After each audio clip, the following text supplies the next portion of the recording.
beeps have kind of stopped, so I think most of our people are here. I'm sure there'll be some more that are going to be joining us, but I wanted to get started. I see a lot of people on here, some faces I'm familiar with. It's really nice to see all of you. And those that are first-time joiners to anything like this, it's an experience, the whole Zoom concept and meeting in video. So we have our PowerPoint here. It's really the best way for us to kind of stay on point as we go through. There is definitely going to be opportunities for conversations, but we're going to kind of get started. The first slide that we have is all about our agenda for tonight. So the first thing we're going to talk about is the purpose of the meeting, which is pretty obvious. We're going to be talking about plan that we have as of right now, moving forward to open our elementary school. This is focused on the elementary school tonight. And just so you know, tomorrow night is for junior high and high school. The protocol for tonight, the easiest way to do this is ask your questions. There will be an opportunity at the end, and I will stop in between at certain spots to open it up for some questions and some feedback. But one of the best things you can do is on the bottom, there's a little bubble that looks like from a cartoon. That's your chat button. If you've never been on this before, you click on that, it will send your question out to everyone. I know that we're going to be taking note of all of those questions, and hopefully we'll be able to answer all of them tonight as we go through, or at least I will do my best to do that. And we definitely want some feedback. The big thing for tonight is going to be the elementary plans. That's what I'm really here to kind of address. Answer some questions. Obviously, questions create more questions because that's really just how it goes. But the focus of tonight's conversation is going to be on instruction and what that's going to look like within the classroom and on campus. We're going to talk about student movement in the classroom, on the campus, all of that, and classroom safety and overall safety on the campus. And then at the end, we're going to kind of talk a little bit about next steps and where we're also looking at things that we're trying to troubleshoot to make sure that we are doing everything we need to be doing to keep everybody here on campus and in our community safe. So next slide is purpose of the meeting. The purpose tonight is to update everybody on where we're at in our plan. I have been meeting with our team here, our BLPT, where I have parents, PTA members, there's teachers, there's aides, special education, a little bit of everybody.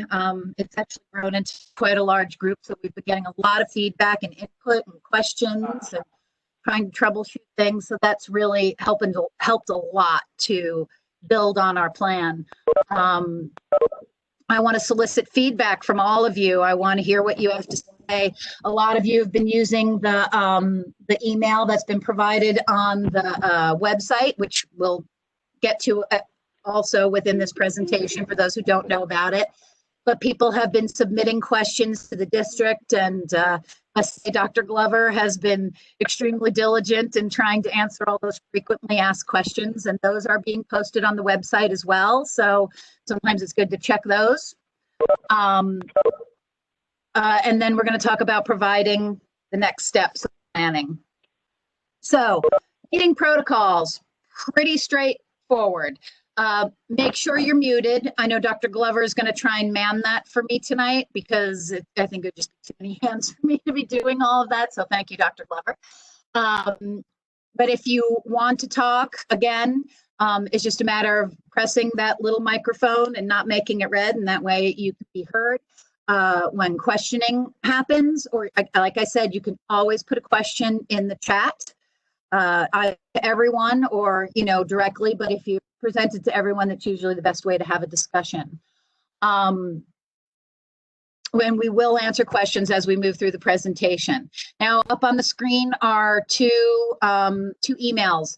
The COVID at salemcsd.org. We've been getting a ton of emails through that with questions and concerns, which has been phenomenal because a lot of those questions have helped drive some of the decisions that have been made thus far. So we are grateful for those, and we take all of it into consideration. And then there's also the blog spot. So, and always you are able to email or call over to our offices to speak to any of us. We're always here. I've been trying really hard to reach out in person to a lot of the parents to have some conversations for very specific questions. And that seems to work best. So what will school look like at the elementary school? That's really the big question. So we're going to start with instruction.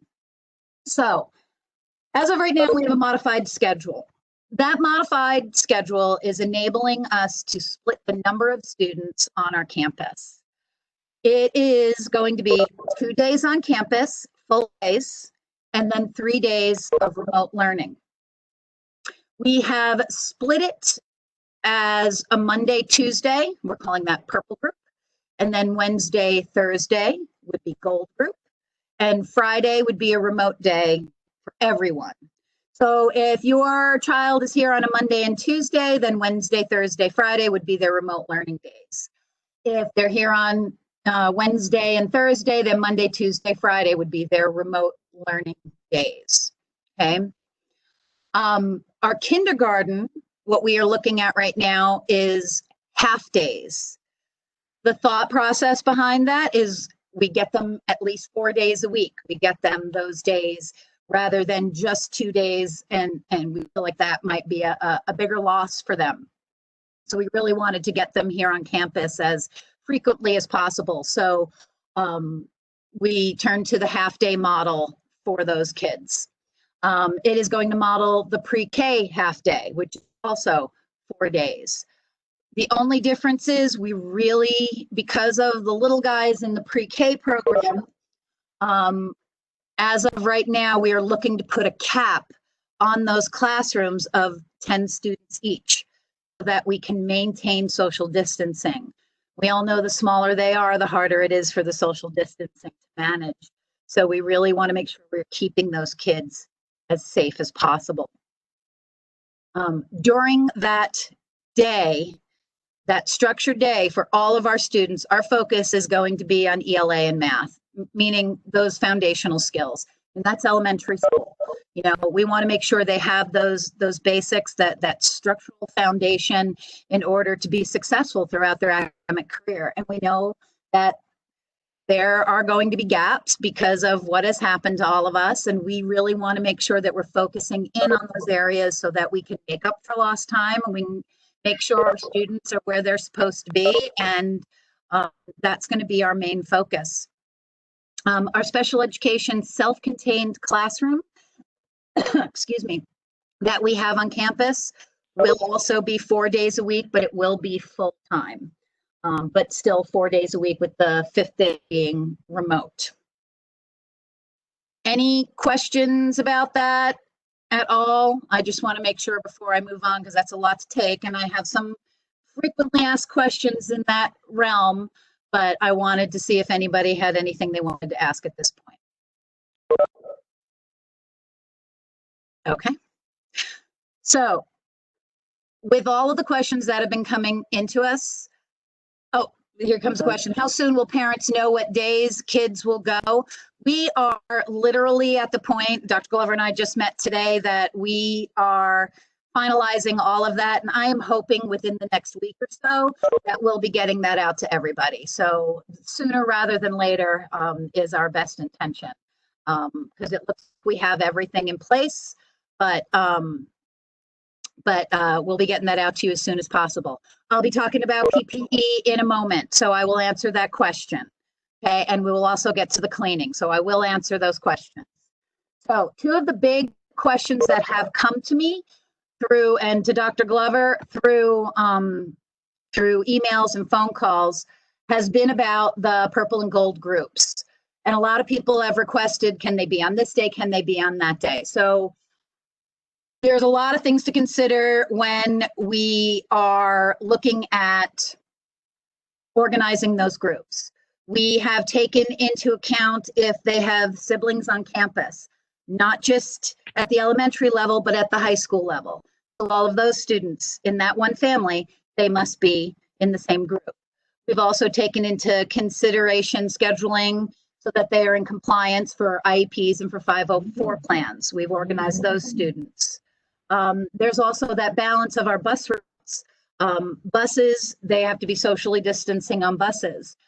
Because of the split schedule, it's great. We have been able to minimize the numbers on the buses, but we still need to make sure that those numbers are safe for everybody involved. And we need to make sure that our numbers are balanced in our classrooms so that we're able to maintain social distancing. Right now, really lucky, our numbers pretty much average out at about 10 kids in each classroom. We might have one that has 11, but right now we're pretty lucky with all of that. The kindergarten, as far as the morning and afternoon hours look like, they're going to pretty much mirror the pre-K program, which is that 8 to 10:30 time slot and that 12 to 2:30 time slot. Again, we're still finalizing those. So as I said, that will be coming out probably within the next week or so. And on remote learning days, will students be required to check in at certain times or throughout the day for attendance purposes? We were just having this discussion. Yes, students will be required to check in. Now, that's a big question, and there's a lot of ways to answer that because everybody's situation is different. You know, technology plays into that, but students are required at a point every day, they must check in with their teachers, whether it is through an email, whether it's through the virtual class, because I know some people are struggling with internet in those situations. So for each situation, it is going to be different, but we will be working that out. And for some people, it may be an individual plan of how we're going to make that happen. Yes, there is a requirement from the state that we need to make sure that we are taking attendance for students who is participating daily. So that's kind of the purple and gold question. Now, there are extenuating circumstances. You know, I've had people call me with certain situations, and we have been lucky enough to be able to move things around, but that's extremely limited. Like I said, because of all of these balancing out of high school students and elementary students and making sure they're all on the same days. Because for a lot of people, the older siblings are daycare. So we're making sure that families stay together and that we have those kinds of groupings. So if you do have any special requests, call my office, please. Speak to Amy Tift, and we will do everything we can to work with you to try and accommodate what you need. Okay. The other really big question that keeps coming through is, can I choose 100% remote learning for my child? This is an option, but with that option, there are certain parameters. So students will be expected to meet those expectations of that hybrid model. If they are remote learning, it's not going to look exactly like it did in the spring. The spring was definitely a remote learning light. There's going to be a definite change in how that is presented, because when we were in the spring, it was maintaining, it was working on skills, it was review. We are moving forward and we're going to be learning new content. So that means that there needs to be participation. It would be 5 days a week. So there's a lot that goes with that. If you are really interested in the remote learning, again, please call me. I would love to have that conversation with you so you understand all of those parameters. But there's a lot to it. So I just want to make sure that everybody understands. Will kindergartners also be required to do distance learning? Will this be a half day or a full day on Friday? The remote learning for kinder is going to look very different. And that's a model that we're still kind of looking at. Friday might be more of a touch base, kind of talk with your teacher if you have any questions, but it's really going to model more of the pre-K, where they come, they get their work done in their time frame, and then they're kind of done with their day. When they're 5, we really don't want to overwhelm them in that sense. But again, it's something we are still looking at. So we will continue to have that conversation. And like I said, hopefully by next week, we will have all of that set in stone. We're just kind of confirming some things that we are looking at. Okay. Any questions? Because I know you've got them, or you can hold on to them or keep putting them in the chat. I will keep going. Special education children, if they are in a self-contained classroom, those children will be on site 4 days. Other than that, they will not, unless it is a special circumstance. Each child is being reviewed independently of how we want to do that. And so it's still being evaluated. And some phone calls are being made to those parents. So we will continue with that one. Pre-K remote learning. Now, again, that's something that, if you're a parent and you want a little extra for your child, or you want some work sent home for them, that's one thing. But pre-K, there's going to be no expectation of them on a Friday, necessarily doing work. Again, they're 4. So, and they're going to be there 4 days a week. Rather, it's not 5, but it's 4. And for them, I think at this point, it's a good offering. I would love for it to be 5 days, but in order to make sure that we're maintaining what we're doing and the social distancing and time for the teachers to plan and prep for that following week, it's going to be the best bet. So at this point, no remote learning for that. Any other questions? The medicine at school, that is actually a really good question. I might defer to Dr. Glover on that one. I guess my question is it something that every day they do? If they're a full day student? I'm assuming that's what you're meaning, like that midday that possibly they get medication. Dr. Glover, do you want to chime in on that? Sure. We need to take a look at, once the nurse gets back, we're going to look at what our schedules have been so we can make sure we have things scheduled out a little bit better, rather than having, because it tends to be lunchtime is when everyone gets meds time on that regular schedule. So we're going to look at what that schedule looks like and see if we can do a better job at making sure there's enough spacing in there so we don't have the number of kids in the nurse's office at the same time for the regular medication. If you end up having students who have inhalers or an EpiPen, if they get stung, I would highly recommend you make sure you get your note from your doctor that allows your child to have those on their person, which is allowed by policy. It's also allowed by regulation. In the event that there is a need for those things immediately, that they have them with them. I think that's regardless of whether it's a COVID situation or not. And if they're younger, of course, and we certainly would make arrangements around with the classroom teacher to make sure that we know where those medications were in the event of a recess and they get stung, or if they're having an asthma attack, we know where the inhaler is. Right. We'll put a plan in place for that individual child. Just let us know and we'll make sure that happens. Is the nurse's office being relocated to a bigger area? We are redoing the nurse's office, but at this point, it will not be moved.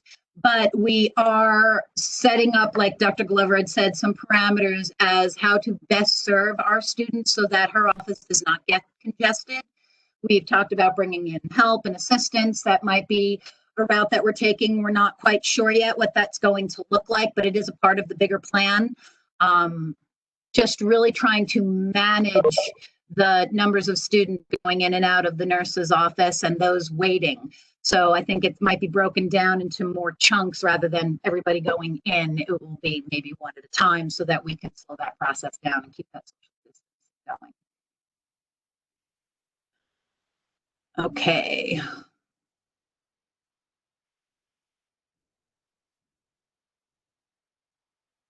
Yes. So when it comes to special services, yes, we are looking at those related services and the hours that they get. And those are conversations that are happening.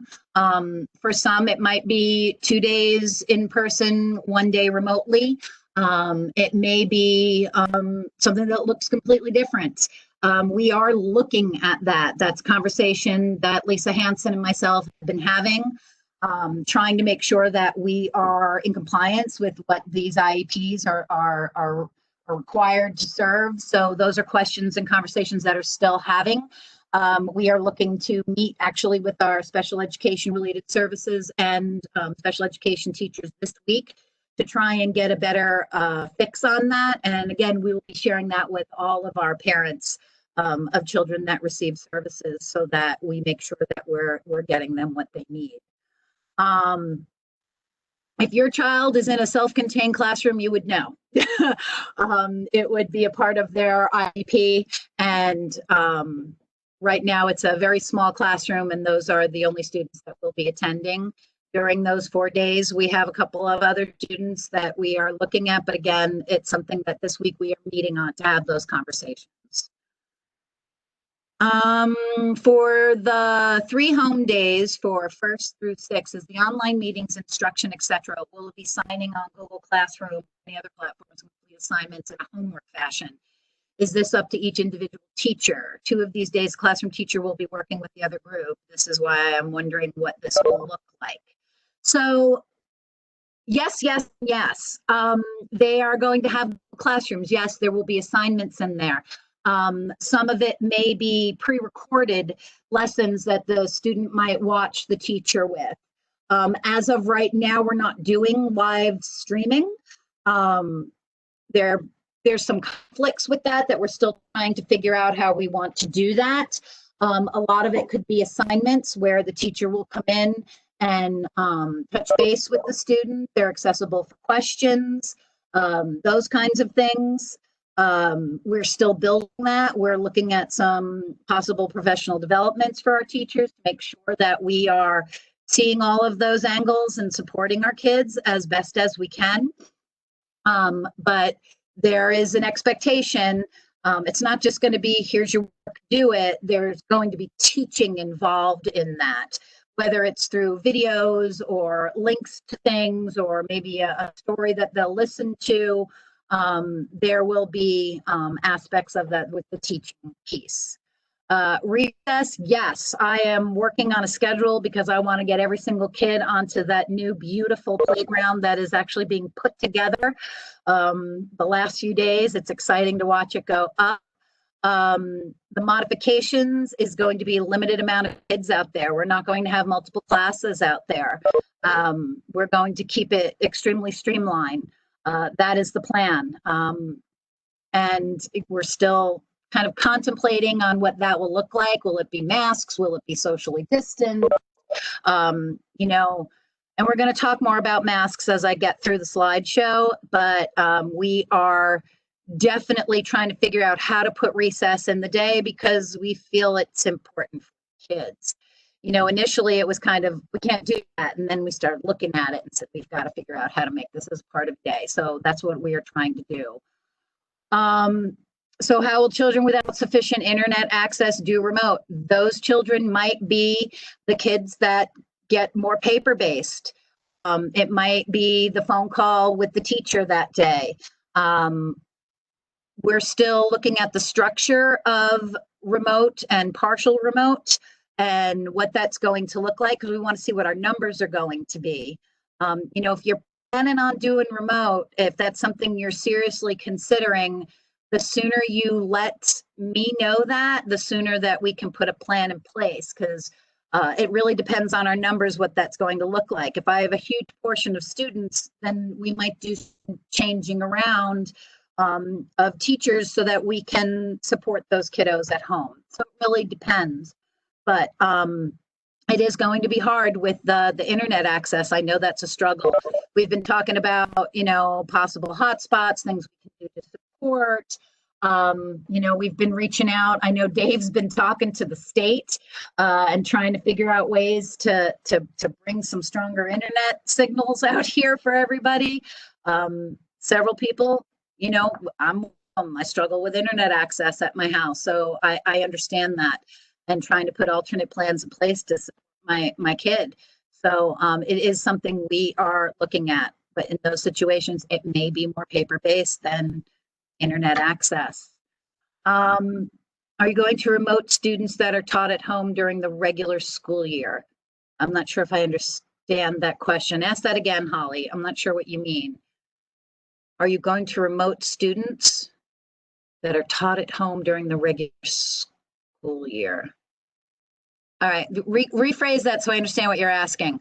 Will Chromebooks be available to all students? We got some great news. Technology is looking like it's going to be very strong for us this year on campus. Dr. Glover started well before last year with the proposal to bring more technology onto the campus. We will be getting Chromebooks for our 7th through 12th, which leaves over 300 Chromebooks for us at elementary. So we're basically going to be one-to-one. Which is really exciting. So for kids that don't have Chromebooks at home, they'll be able to bring them home and utilize them there. We're really excited about that because I think that's going to help in a lot of situations. Because some people have the internet, they just don't have the tools, or they have one Chromebook and they have 6 people trying to use it. So that will hopefully help. Will there be more aides in the classrooms to help with instruction, movement breaks, or any other issues that may arise? At this point, we have coverage for all of our students that have needs. That's why our aides are here, through the special education department. They're here to serve the purpose of student-specific needs driven by their IEPs. As far as extras, as of this point, no, but we are working on a schedule that will hopefully help support our classrooms, all of our students. So that's still something as we move through this and try to understand which students are going to be here. Because again, that could all change. If people decide that they're going to remote or they want to send them, that's kind of why the sooner people can let us know what they're going to will help us adjust those numbers and those schedules so we can make sure that we're getting to everybody and everybody's being supported. Students that have had services at home like PT or OT, speech, etc. during previous years, will you be sending those same services during COVID? Again, it's an individual situation and each student who receives those kinds of services are being evaluated and those conversations are happening through the special education department because each family has different feelings on that. So it's an individual basis. Will teachers be able to teach outside if they choose? Right now the weather's beautiful. I totally agree. I think if they want to bring some kids out for some fresh air, a little social distancing out on the grass and, be able to breathe some fresh air, I am not against that at all. So I think that depends on your individual teacher. If the Chromebooks are going to be in school, but also going home with the kids, will we be tasked to disinfect them when they bring them back to school? The idea is that their Chromebook is their Chromebook. It will be assigned to them. They're not sharing it with anybody else. It is their assigned book. So it's their book to maintain.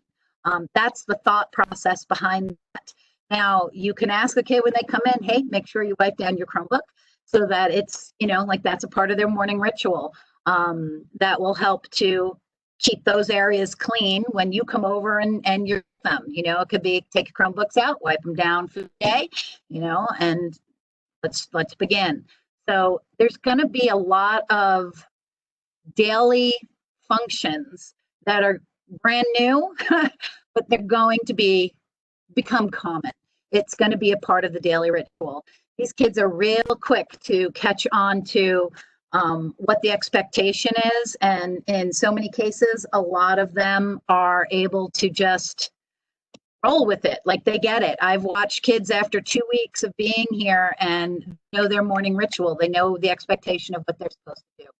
So we just need to put in some new expectations that are going to help keep us in a safe situation. Okay, so let's go on to student movement because I'm sure there's there's going to be even more questions. So let's go to this and get the next round going. Student movement. So most of the classrooms at the elementary, pretty much third grade and up, a lot of our kiddos typically switch between ELA and mathematics. They go back and forth between the two teachers. In this situation, what we've decided to do, just to minimize that movement and cleaning desks, is are going to switch during that time. It just minimizes that extra exposure to different germs in different rooms. Specials are going to look different. PE,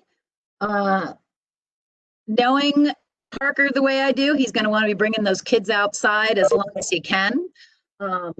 You know, we joke about even winter, they can go build igloos or something. We want them outside as much as possible, but we want them out of the room, because even in the gym and in the auditorium, there's going to be enough room, because remember, these classes will have 10 students. So it's a minimal amount of kids. It's going to be a lot easier to maintain that social distancing for PE. Some of the others may be push in, music, art. They will probably be going to the classrooms. We're still having the discussion about library. At this point, the discussion is if it's 10 kids and they are going to the library is your space. If we make sure we set it up appropriately, they'll be able to come into the library for their lessons, which would be a nice another break. And there's enough time in between those classes in order to clean that room and make sure that it is accessible for all the kids. Lunches. As of right now, 1st through 5th grade will be in the classroom. 6th grade is the only one that will be coming out and having it in the cafeteria. Miss Adams has been doing an amazing job figuring out how to set up the cafeteria so that it's socially distanced, but the kids can still, you know, enjoy their lunch and socialize, but be safe. And we want to make sure that they all have that experience.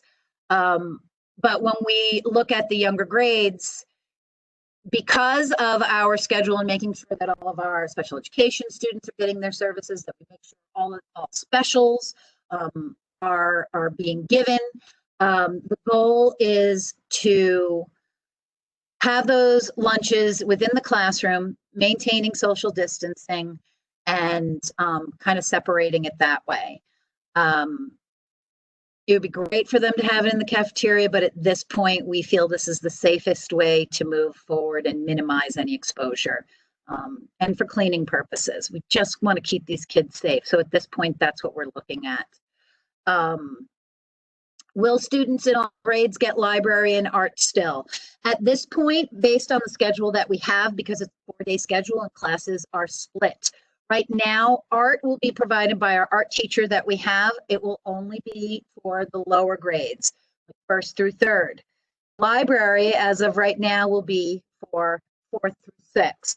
We had to split it because, again, it's not that we have 5 days and we can jumble around because it's the same classes. To get to one entire class at a specific grade level, we have to split them.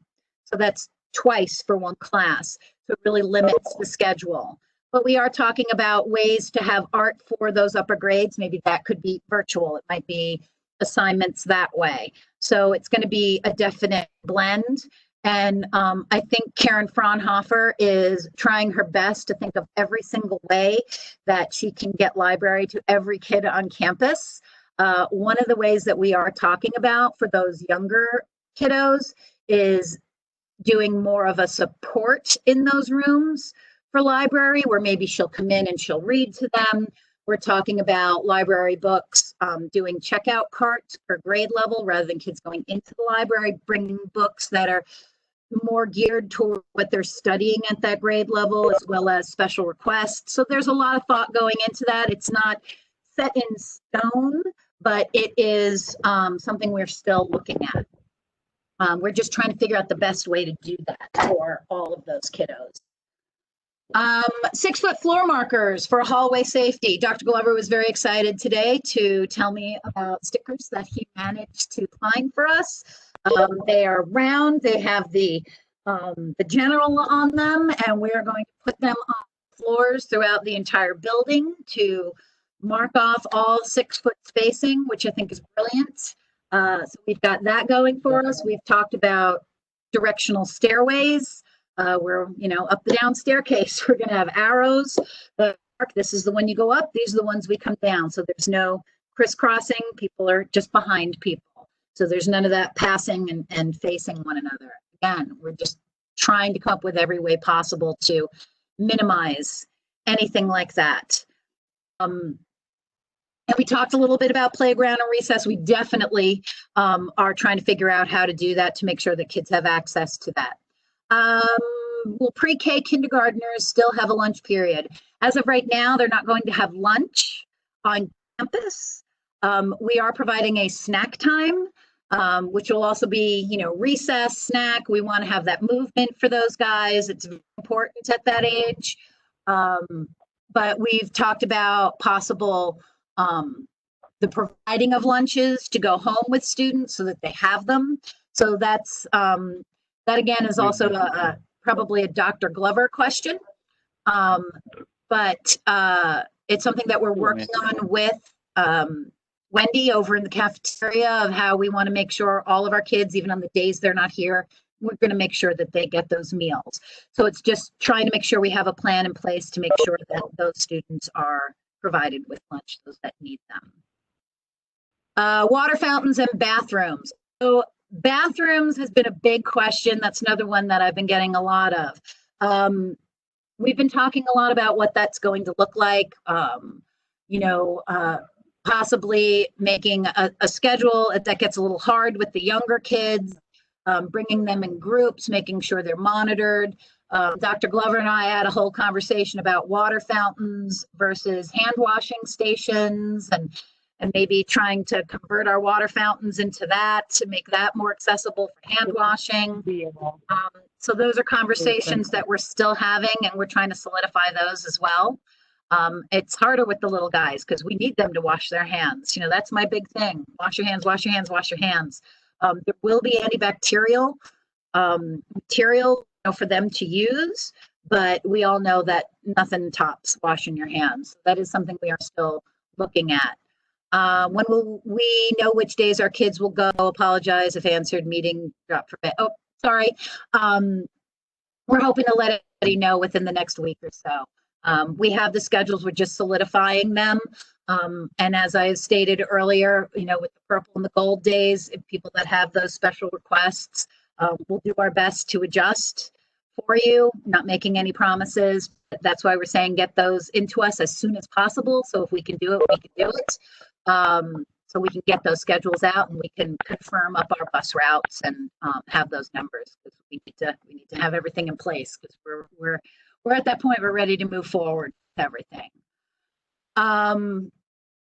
Bathrooms, limited number of students, absolutely. Possible schedule, monitored with the little guys. Again, just trying to make it safe.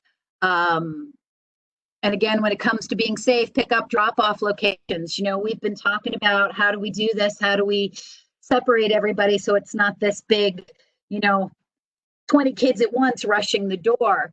So a couple of things that we've talked about is having high school kids dropped off over in the circle at the high school building, and then the elementary coming around to the archway, and then just those elementary kids getting out there. Possibly walkers coming in by the mail door, and maybe parent drop-off will come in the front door. So that helps disperse those numbers all coming in one section. A lot of the questions that also come along with that is, well, what about breakfast?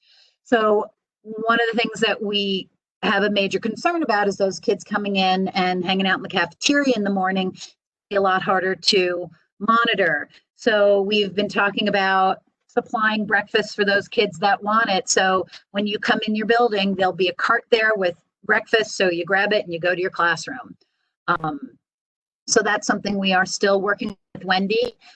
Just trying to make sure that those kiddos that need it get their breakfast. Nobody will be denied. It's just a matter of how do we want to bring that portion into our plan to make sure that, again, that we're keeping people safe and but they're still getting what they need. So that's a big situation for us. Will students wear masks at all time in the school at desks? So here's the situation with masks. And actually, I think I have that on a slide. So the state has mandated for us, our thing is, yes, students will wear masks. If they are socially distanced and sitting at their desks, they can take their masks off. They're facing forward. They're not sitting face to face with someone. They can take their masks off. They're eating lunch. They can take their masks off. This idea of them walking in the door, masks are on, they don't come off the entire day. I don't know about you, but that's not the easiest thing to do, is to keep a mask on a 6-year-old all day. So we have to make sure we provide those opportunities for them to be able to take them off. But if they get up and they're going to go across the classroom, the masks need to go back on. If we're going into the bathroom, masks need to be on. So there are certain situations that, yes, masks need to be on. It's, for us, it's very important in keeping everybody safe. So we just kind of across the board, that's kind of where we're at with that. Let's see. These are building up. Will children be able to bring their own water bottles? That's a really good question. I don't see why not. I don't think that's been a problem in the past. That would probably make it a little easier so they're not going to the water fountain. How is the bus pickup drop-off schedule look like? Don't know yet. They're still working on that with the bus barn. Again, it has a lot to do with solidifying those numbers of who's on what day to make sure that we have the right numbers so our kids are socially distanced on the buses. But as soon as we have that, that will be going out to parents and you will get that schedule. What about bringing the pre-K kinder kids in the first day? Can parents bring them into the classroom? At this point, when we look at people coming on campus, we are not looking to have any parents come in on campus. We are trying to look at some kind of meet and greet, maybe choosing a day where we can have a student and a child come into the classroom with the teacher, one at a time, have that conversation, maybe 2 at a time, don't know. We're still looking at that. Because yes, pre-K and kindergarten, that's the scary one. That's we're leaving mom for the first time. It's a whole new perspective. What does that look like? So we want to make sure by those students, this is the beginning of their academic career, and we want to build that love of learning. We want them to want to be here. So we don't want it to be scary. So it's something we are still looking at, and I'm hoping I will have a good answer for that by next week. I know I feel like I'm saying that a lot of these answers will be next week. We have a lot of answers for you, but like I said, these questions bring up new questions. I want to make sure we do right by our kinder and our pre-K when they're coming in for their first day. But again, to keep everybody safe, we cannot have all of our parents coming into the building. But we will definitely be addressing that as we move forward. There will be another, that's Dr. Glover. You want everybody to know there'll be another meeting on Thursday that will provide more information on transportation, technology, cleaning, and meals. So on Facebook and the school website, there'll be more information. So a lot of those questions, like about lunches and transportation, a lot of those, we will have those answers for you, or at least more answers for you this Thursday. Lots of meetings. COVID testing for students and staff, frequency, pool testing, temperature screening each day. So actually, Dr. Glover and I we've had a lot of conversations about this.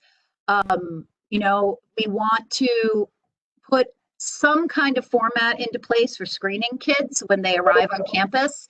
One of the thoughts is having people at the doors to screen students as they come in. I know another one that Dr. Glover had mentioned was an app where parents do the screening prior to sending their students. Dr. Glover, feel free to jump in on this if you want to. Thank you, Ms. Vieira. Go ahead. When it comes for the testing piece of the question, that is there. The school's responsibility in that is to work in collaboration with the Washington County Health Department and for protocols and procedures for folks who would show are symptomatic and showing where the testing comes. So for any testing that is done here for the school, it will be based on those health screenings and then any contact tracing that we coordinate with the county health department and looking at who needs a test there. Anyone who comes into the district and the buildings that pings as being, having that temperature over 100 degrees will be isolated. Family will be contacted in the case of for students, and then the family will be referred to their family physician for further medical attention. I can tell you in talking with the county is that, the testing question is one I know that gets brought up by the governor, and it certainly is a state law. It has been brought to the forefront because of the COVID situation, but the county itself is actually referring families to the medical professionals in the doctor's offices because the doctor's offices can get tests faster. So that is where we are. We continue to develop guidance on that for testing to there. My next meeting actually is Wednesday with the county health department and the county superintendents on what those protocols will set and look like for testing. On the screening pieces, a little more detail on Thursday, but we will have stations set up along with the basics of what we think the transportation pickup and drop offs will look like. We have done some work in investing in equipment to expedite that process. The screenings are occasional for students, not for faculty and staff and employees. It's daily. But for families and students, it's occasional. So we're working out what that schedule might look like for the questionnaires and the screenings. Hope that answers that. So I see a lot of questions coming up about classroom visitation, to drop off supplies. Will they still be coming in? So one of the thoughts, and again, this is thoughts, and I'm hoping that in my my next meeting, which we're having tomorrow, we'll be able to talk about this a little bit better. Supplies might look different this year as well. We're talking about possibly doing virtual for some of our students, getting supplies in, how that's going to look. It could also be something where the week before school starts, possibly having scheduled times to come in with one student at a time to come in, meet the teacher, drop off materials, to possibly set it up that way. I'm hoping to have more of an answer on that tomorrow when I talk to my team. Hopefully put a plan in place for that, because there's supplies that need to come. We know you want to meet the teacher. We want every child to be comfortable with this transition, especially since they haven't been on campus in a while. It's an even bigger transition, in my opinion. So we want to make sure that we do that. Shield for children with sensory issues is important. Yes, Deb, it is important. But it's something we're going to have to address. Like I said, every child is different. We're going to look at each situation and have those individual conversations to make sure that we're supporting the needs of the student as well as keeping everybody safe. So we'll continue having those conversations. Will students be allowed to have backpacks in class? Kids are still going to be able to have their backpacks. They've got to bring stuff back and forth. Some of them are going to have Chromebooks they're going to be bringing back and forth. Yes. And that includes water bottles. So I don't see an issue with that. We just have to maintain that, where they're kept and what they're doing. We just got to keep it all safe. So I don't see an issue with that. So teachers will not be tested on a regular basis, as I know hairdressers had to be tested every 2 weeks. As of right now, it's not something that's been mandated by the state, as Dr. Glover was kind of talking about. And I think it's going to be a case by case as we move forward. It's kind of been the joke around here with me. I'm kind of I make a plan. I have a schedule. Dr. Glover loves to say I have like 123 different schedules for every situation, because I try to plan for what's going to happen. And the best comments that was said to me was, you can't plan for everything. and what's going to happen is going to happen. And once you make that decision, it's going to change. And that seems to be what's been happening with all of this. So, you know, it could change tomorrow. They could send a mandate down that says this is, you know, teachers have to be tested. We don't know at this point, but as of right now, this is where we're at. But we will definitely keep all of you informed of that. If that becomes something that's going to happen, you know, we're trying to be as transparent as possible. We want everybody to be aware of what's going on. How long will ELA and math classes be? Will it be a block schedule, time frame of sorts, instruction time, workshop time, specials time? So a daily schedule, although yes, there's going to be blocks, as there always has been, they're definitely chunked up. You know, no teacher is expected to have these kids sit in the desk for 2 hours to teach ELA. That is not what is happening. It might be an hour, it might be 45 minutes. In some cases, it might be a half hour, and then there's a special. And then you come back and you do maybe another half hour, and then maybe you do some social studies. It is definitely broken up throughout the day. A recess break, a lunch break. You know, there is definite time slots built into the day, because we know, yes, there's a focus on ELA and math, but in no way, shape, or form is it something that's being drilled. It's not going to be sit and do work. We know this is a challenge for everybody. We know that our teachers are chomping at the bit to get their hands on all of these kids to make sure they have the skills that they need to continue to progress the way they have been. I'm trying to build a schedule that will allow them that time. And what we do within that time is going to be to help fill those gaps that may have been created from this. A lot of kids, we're not going to see gaps because a lot of kids have been working even over the summer doing things to help maintain where they're at. But I know that there's going to be time for all those kinds of breaks and for movement. And that's why recess and the playground is going to be so important. Taking your class outside to read a book. All those things. So yes, that is very much a part of the day. So yes, I'm going to go to the next slide because some of the things on the next slide actually are things we've even already spoken about. When it comes to safety, we're talking about temperature checks. Yes, we want to do, we are going to try and do that morning that we had talked about, possibly doing screenings at the doors as the students come in on campus. We've talked about that. We've talked about the home checks, just trying to make sure everybody coming in is safe. We've talked about possible midday screenings of kids to make sure how they're doing. I can speak from the perspective of, I think everybody is extremely heightened right now and sensitive to how kids and themselves will be feeling. I think the moment a child says, I don't feel so good, they're going to be all over that.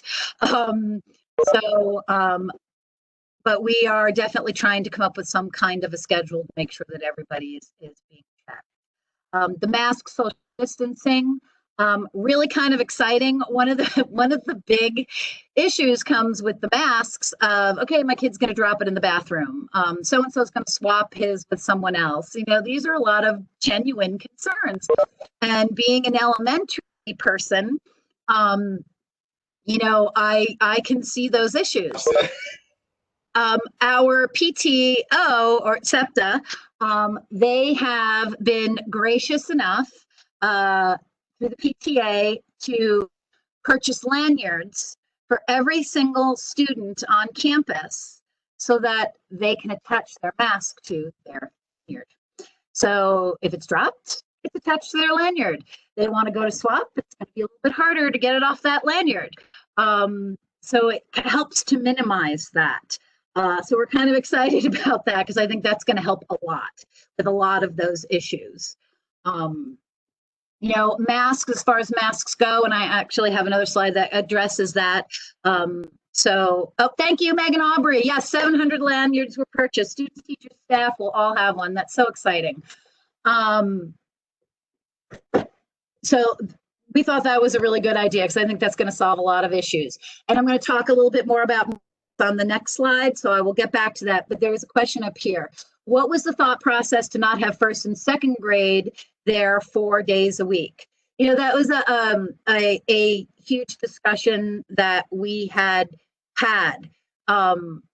So with the 4 days a week, the only way to make sure that we accessed all the kids and to do social distancing would be to do half days. And then we're not meeting the criteria of the hours that we are mandated to teach per week. So that was kind of the thought process. That we did talk about it on multiple occasions as a possibility, but in the end, when we wanted to make sure that we were getting the hours, that's how we came back to them being there the 2 days and 3 days remote. May not be the answer we all wanted, but we feel that it's going to be the best way to serve our kids at this point. The problem with the half days, and this goes back to kinder and pre-K. When we talk about pre-K and kinder, the question came up, are they to do remote learning to get home? To them, it's a half day. They're done with their day. There's not going to really be a lot of remote learning going on there. And it's going to be the same situation with first and second. So there's not going to be as much remote learning going on because of that expectation. It would be a lot easier to create those assignments, give them to the kids to work on and to interact with their teacher through that platform. And Fridays, having no students, the teachers will be in there in those classrooms answering questions and doing those kinds of things with their kids. But again, we still look at it. We definitely want to keep hearing this feedback because it's helping us finalize our plans. The limited students per classroom. Like I said earlier, we are right now, I think my largest class has 11 kids, which is really nice. So we can socially distance, it's comfortable. We're able to do that. It's been great. Some are smaller, which is even nicer. So we're really trying to keep that. Hand washing. I can't stress it enough. And classroom cleaning. So there's going to be daily maintenance. There's going to be intermittent throughout the school day. There's going to be cleaning. There's going to be a thorough on Tuesday nights before that second group comes in. One of the things that we've been talking to teachers about is if kids have their supplies, it's their supplies. It's in a tub, it's their stuff. When they're done on Tuesday, it goes into the purple bin.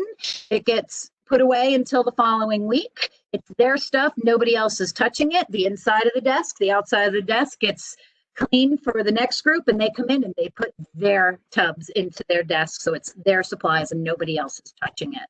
So we're really big on that whole cleaning process and making sure that they definitely are coming into something that has been sanitized for them. Is a Chromebook required for kindergartners? Not necessarily required. That's something we are still talking about. I mean, we've talked about the concept of iPads. We've talked about the concept of Chromebooks. I think it's going to be something we look at because, as we said earlier, the remote for kinder is extremely limited, if any. Like I said, it's probably going to be, you're going to go home, you're going to read a book, you're going to go home, you're going to practice the letter B, you're going to go home, you're going to practice counting to 10 and identifying your numbers. It's going to be a far more simplistic, extremely geared to those foundational skills. So Chromebooks may not be within that realm for them. But again, if it's something that parents are wanting, we can have that conversation, and I will gladly speak with my kindergarten teachers and we can talk about that.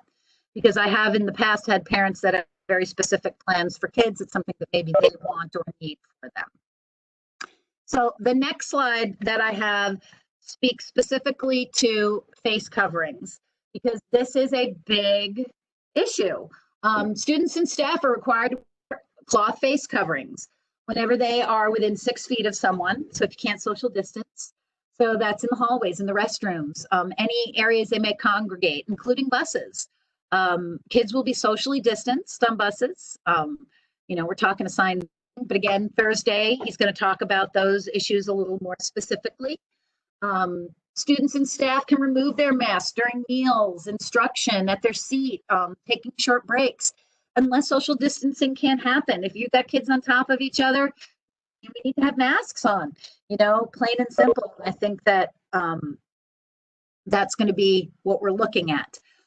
Students are encouraged to bring their preferred face covering. I think at this point, we all have our favorite mask, the one that works for us. If your kiddo has a mask that they love, then send it. Of course, it has to, fit into dress policy. We do not want anything that's going to be, not suitable. I don't think that's going to be a problem at this grade level. It is, still got to stay within dress code. Again, we are, looking to make sure we have masks here. If someone doesn't have one, we can definitely make sure that they have one.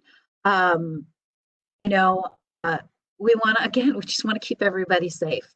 We're looking at special masks for, like the masks that have the spaces so that you can see the teacher's face expression, for kids as well, that might be receiving services, that this could be beneficial to them. So there's a lot of things that we're looking into in that realm, but it's a big issue. So we're just trying to do our best to make sure that everybody is covered with that, literally face coverings. We were told classes may start on the 15th. Is this the current plan?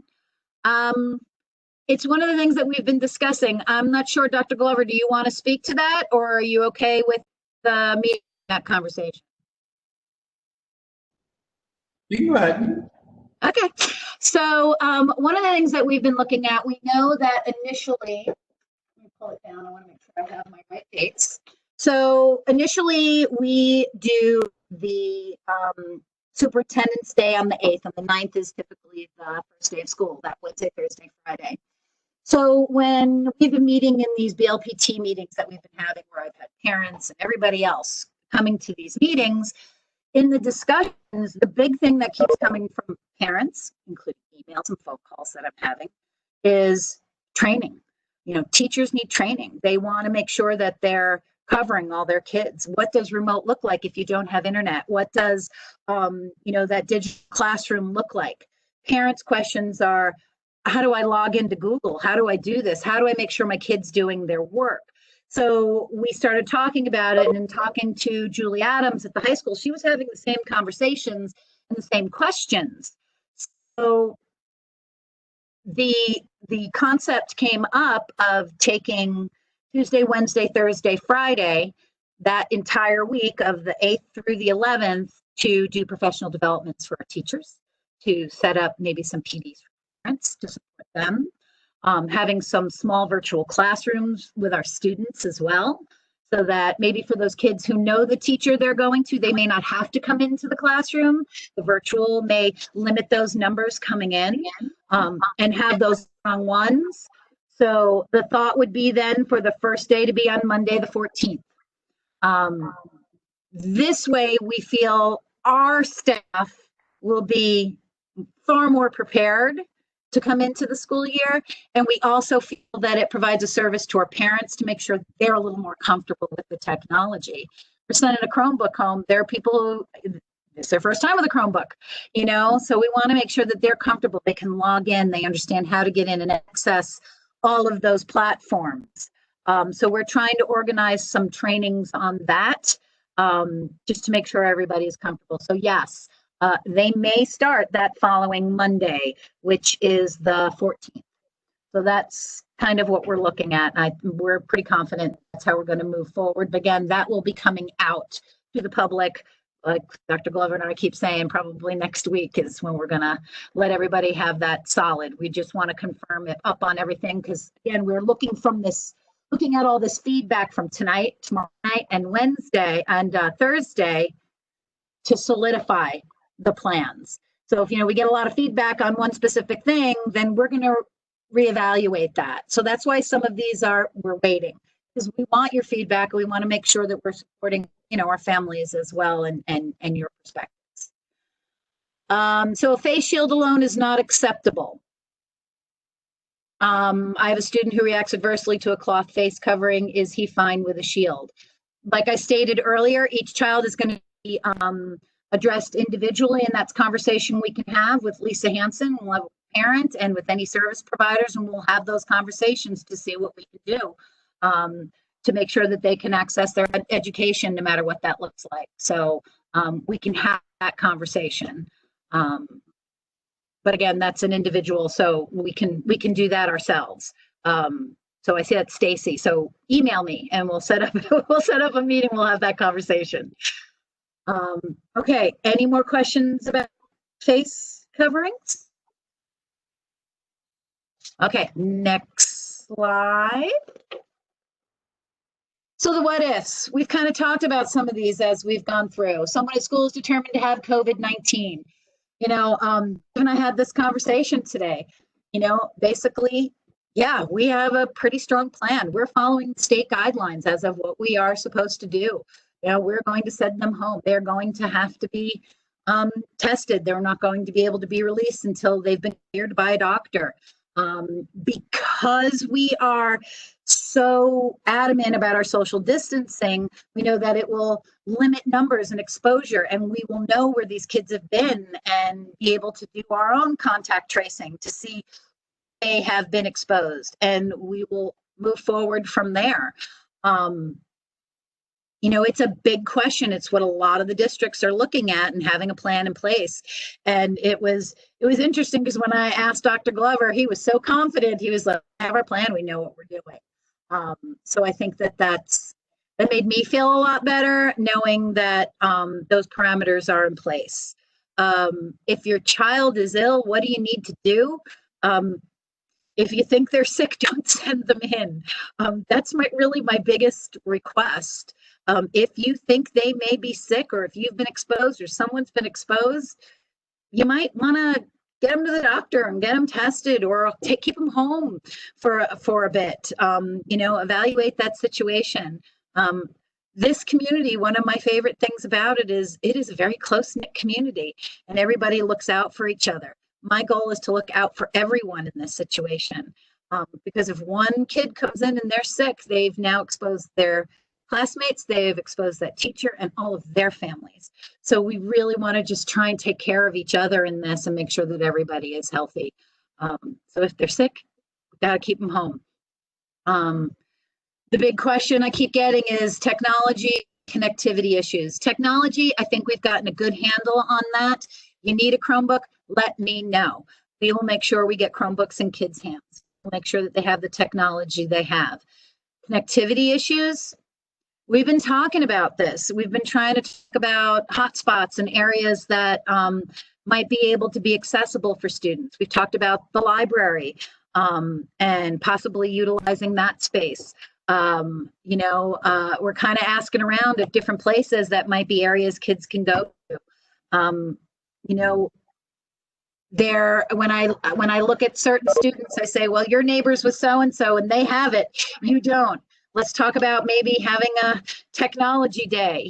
This is the day you get together and you do that. If connectivity issues is really a huge issue, then we're going to have that conversation about maybe the student will be paper-based. Communication will be, through a phone call. That might just be how it has to be for that kid, but we will definitely address it student by student as we move forward and we realize where those issues lie and who we need to cover, and we will make sure that there's a plan in place to support their academic learning. School day schedules, do these include students that may need added assistance with an assignment? In the past, students to get extra support after hours. How will this be supported going forward? As of right now, my understanding is there will be no after-school support in place.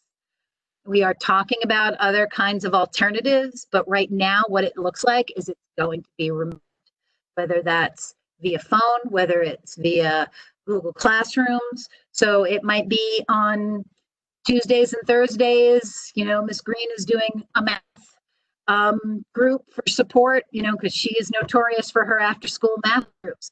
So she might do that after school. That might be something she is doing, and she's going to be supporting those kids that need it. Again, if it's a technology issue, then we'll have that individual conversation to make sure that kid is getting the support that they need. It's the best that I can answer that one. But I agree, there needs to be some things in place to support that. So we're looking at all our options to make sure we have something for that. Next steps. It's all about communication.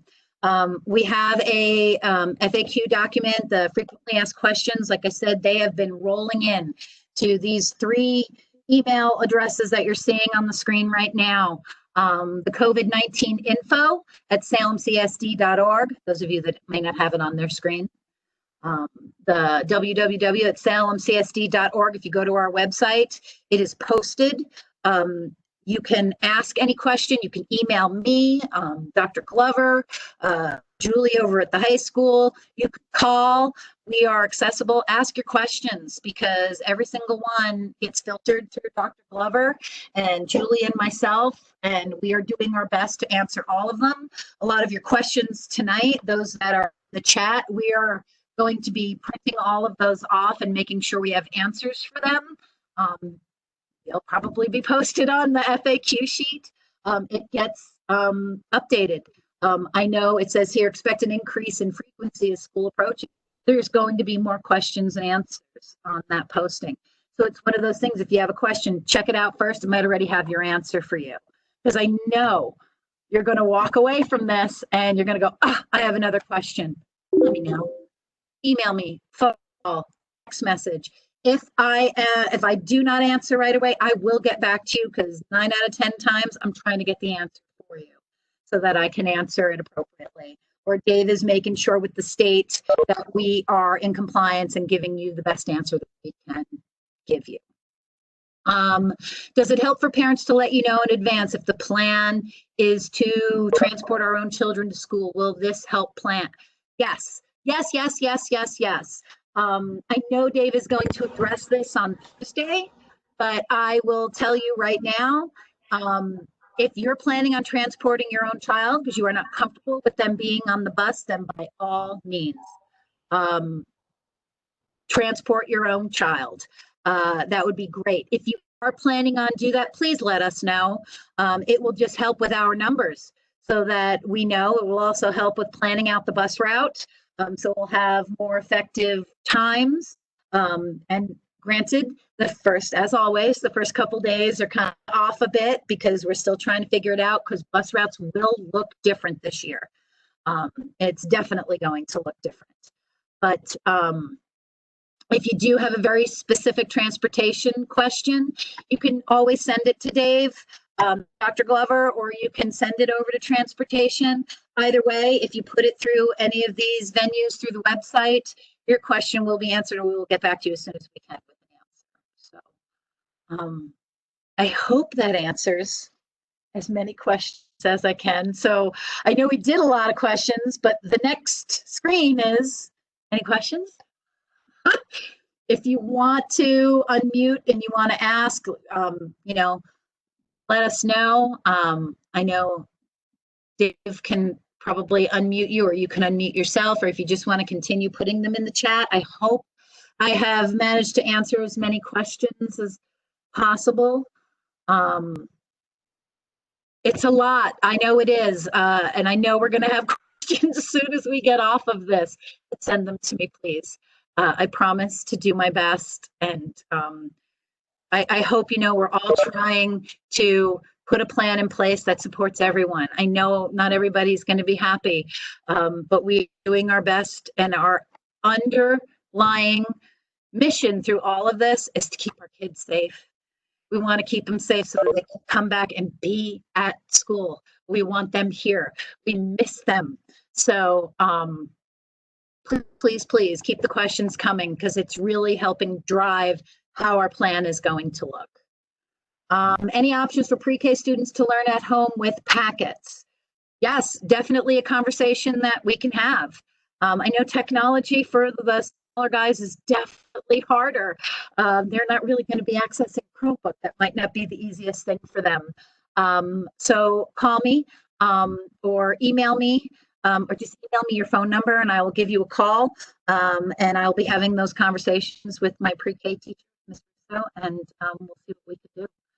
We'll definitely try and put something in place. What supports are in place for students who are struggling emotionally with this pandemic and returning to school? So actually, thank you for asking that question.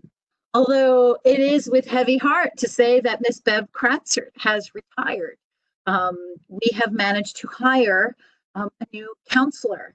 So between our new counselor, and she's phenomenal, we're really excited about her joining our team. And Miss Francesca Telesco, who is our on-site social worker. You know, we are really looking forward to that kind of level of support for our kids. I have scheduled classes every day for every group to make sure that they meet with our new counselor. They will have classes, so every day they get to touch base, which is phenomenal.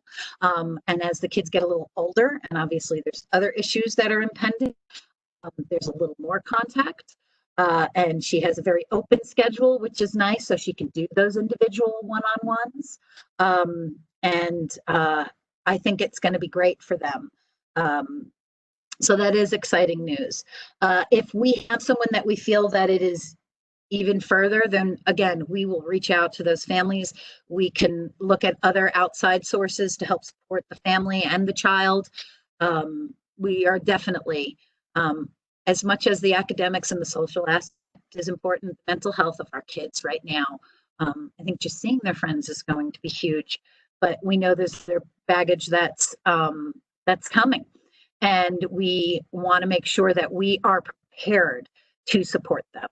So doing as much as we can on our end to make sure that those things are in place for them. So great question. Gave me an opportunity to share that good news. So, and I see Francesca, she can't wait to see the kids again. So I agree. Okay. Any other questions?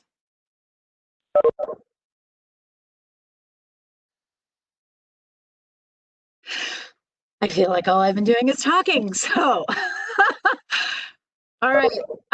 I want to thank all of you so much. I'm so impressed with the amount of people we had show up tonight. I thank all of you. I look forward to more questions and comments coming our way. Keep them coming. Tune in tomorrow for the high school, especially if you have a high schooler, because as much as we parallel and we are intertwined in all of this, there are things that are specific to junior high and high school and how that's going to look. So Ms. Adams will be doing that.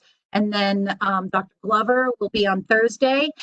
He is going to be talking more about those specifics like the meals and the transportation and more of that aspect of the return to school. But I will keep you posted. I'm hoping that, you know, by Monday, we're going to have something real solid and we can sit down and go through all of these questions and answers. And we'll be able to get a real solid plan out to you. I'm sure we're going to have another community session. That's correct, Dave. Aren't you planning to have another community meeting for everybody? Yeah, thanks. We're going to go through these 3 meetings this week, take a couple of days to kind of put everything together. And then based on what we get here, we're going to plan another meeting next week, probably middle of the week. Not sure if it's somewhere between Tuesday and Thursday. Just for one more time to kind of update everybody on what we learned this week and what new has come from the Department of Health or the state or whatever new information we get between here and there, and just to update everybody kind of one more time on some information before we kind of really get into the final stretch of 10 days before school starts. Yes, so that really is the plan. So the information, the questions, it's helping to direct us. So it is greatly appreciated, and hopefully after all of these meetings and everything that's being shared here tonight and over the next few days will help us to solidify all of these aspects of our reopening. So again, thank you. I think we're gonna do okay. I am looking forward to seeing all of these faces. And if you need to keep your kiddo at home, then let me know and let's have that conversation. And I will answer all of your questions as best as I can, and we'll put a plan in place for you. So thank you everyone for coming. And I look forward to hearing from all of you, and I will see you again soon. Have a great night.